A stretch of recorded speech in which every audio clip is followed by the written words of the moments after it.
भागवत महापुराण की जय। कृष्ण कन्हैया लाल की जय। राधा रानी की जय। भगवान श्री कृष्ण के सभी भक्तों को राधे राधे, जय श्री कृष्ण। आज मैं आपको सुनाऊंगी भागवत महापुराण में दशम स्कंद में 32वां अध्याय, भगवान श्री कृष्ण का प्रकट होकर गोपियों को सांत्वना देना। श्री सुखदेव जी ने कहा, परीक्षित, जिस समय गोपियां श्री कृष्ण के वियोग में इस प्रकार प्रलाप कर रही थी, उसी समय भगवान श्री कृष्ण उनके बीच में प्रकट हो गए। उस समय उनका मुख कमल मंद मंद मुस्कान से खिला हुआ था। वह रूप कामदेव के मन को मथने वाला था।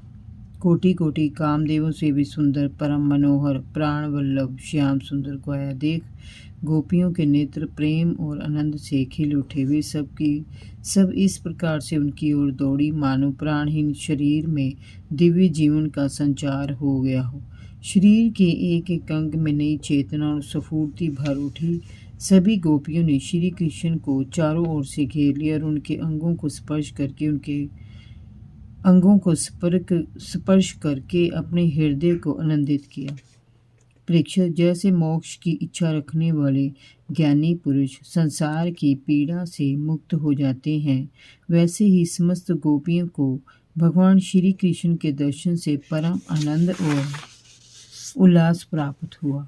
वियोग की पीड़ा से वे मुक्त हो गई। इसके बाद भगवान श्री कृष्ण उन गोपियों को साथ लेकर यमुना तट पर आए। उस समय खिले हुए कुंद और मंदार के पुष्पों की सुगंध लेकर वायु मंद गति से बह रही थी।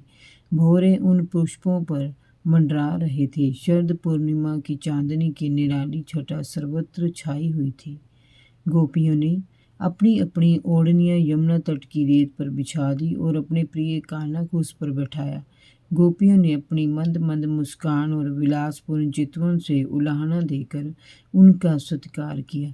वे बोली, हे नटनागर, कुछ लोग तो प्रेम करने वालों से ही प्रेम करते हैं और कुछ प्रेम ना करने वालों से भी प्रेम करते हैं, परंतु कुछ लोग दोनों से ही प्रेम नहीं करते। इनमें से तुम्हें कौन प्रिय है? भगवान श्री कृष्ण ने कहा, प्रिय सखियों, जो प्रेम करने पर ही प्रेम करते हैं वे स्वार्थी होते हैं। उनमें ना तो कोई सौहार्द होता है और ना धर्म।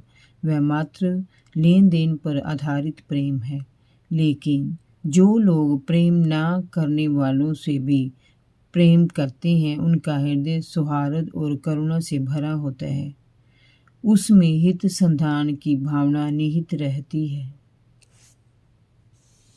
जैसे माता पिता अपनी संतान से प्रेम करते हैं, ऐसा प्रेम निश्चल, सत्य और धर्म से परिपूर्ण होता है। जो लोग किसी से प्रेम नहीं करते वे चार प्रकार के होते हैं। एक तो वे जो अपने में ही मस्त रहते हैं, वे अपने पराये में कोई भेद नहीं रखते। दूसरे प्रकार के वे लोग हैं जो अपने पराये में भेद रखते और सम्य संपन्न होने पर किसी दूसरे से कोई प्रयोजन नहीं रखते। तीसरे वे हैं जो जानते ही नहीं कि उनसे कौन प्रेम करता है। चौथे वह है जो जानबूझकर अपना हित करने वाले परोपकारी लोगों से भी वैर भाव रखते हैं। गोपियों, मैं तो प्रेम करने वालों से भी प्रेम नहीं करता, अथवा यूं कहो कि प्रेम का जैसा प्रतिदान मुझे देना चाहिए वैसा मैं इसीलिए नहीं देता कि मुझे प्रेम करने वालों की चित्त वृत्ति निरंतर मुझ में लगी रहे। मैं तो उनका ऋणी हो जाता हूँ। जैसे निर्धन पुरुष को कभी बहुत सा धन अचानक मिल जाने पर खो जाए तो उसका हृदय खोए हुए धन की चिंता से निरंतर भरा रहता है, वैसे ही मैं भी मिलकर अचानक छिप जाता हूँ, जैसे ऋणी ऋण देने वाले को देखकर छिप जाता है। गोपियों, इसमें संदेह नहीं है कि तुम लोगों ने मेरे लिए लोक मर्यादा, वेद मार्ग और अपने सगे संबंधियों को भी छोड़ दिया है। ऐसी स्थिति में तुम्हारा ध्यान कहीं और न जाए तथा अपने सुहाग और सौंदर्य की चिंता ना करने लगे, केवल मुझी में लगा रहे।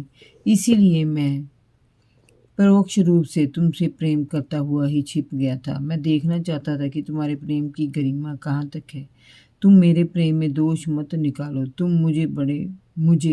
तुम सभी मुझे प्रिय हो और मैं तुम्हारा हूँ। तुमने मेरे लिए अपना परिवार त्याग दिया है। बड़े बड़े योगी भी ऐसा नहीं कर पाते। मेरे साथ तुम्हारा ये मिलन भी आत्मिक संयोग है।